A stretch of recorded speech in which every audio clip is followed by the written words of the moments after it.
Hello guys. आज हम start कर रहे हैं थर्मोडायनेमिक्स का फर्स्ट लॉ क्या होता है उसके बारे में पढ़ने वाले हैं।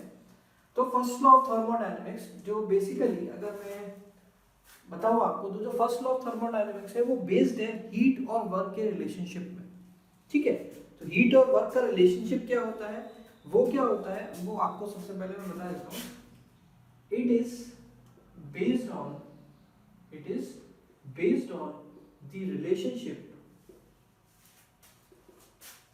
relationship of work transfer या work and heat.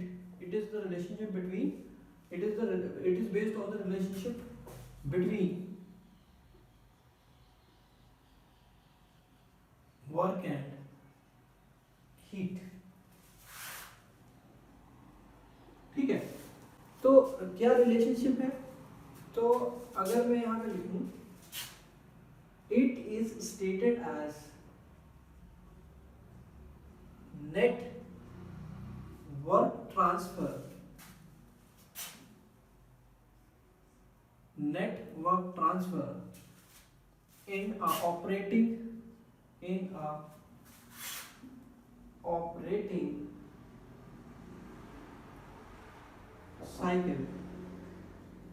in a operating cycle is equal to the net heat transfer.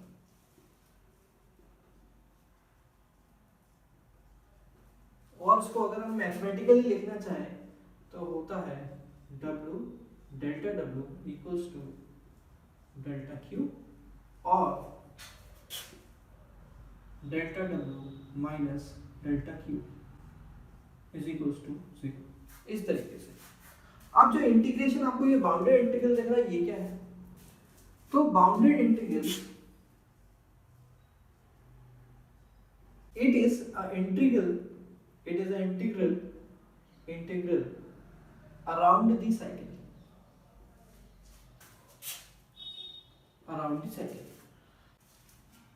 सो हमारी जो इंट्रिंसिक एनर्जी होती है पूरे सिस्टम में वो सेम रहती है। एक और चीज हम देख सकते हैं यहाँ पे, the intrinsic energy in whole thermodynamic system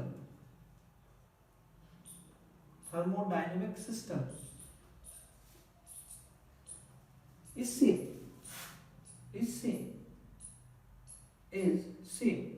due to ऐसा क्यों होता है, ड्यू टू बिकॉज या is same because it is a cyclic process. ये एक साइक्लिक प्रोसेस इसलिए ऐसा होता है।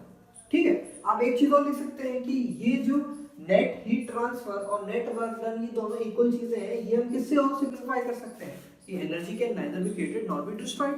ये सबसे पहले आपको 9th में सिखाया जाता है कि energy can neither be created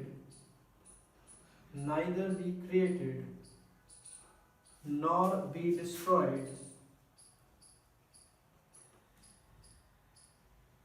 which is already stated as above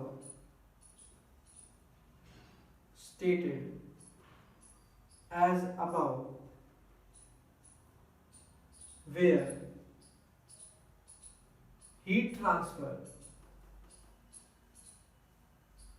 is equals to work transfer। ठीक, समझ में आ गया।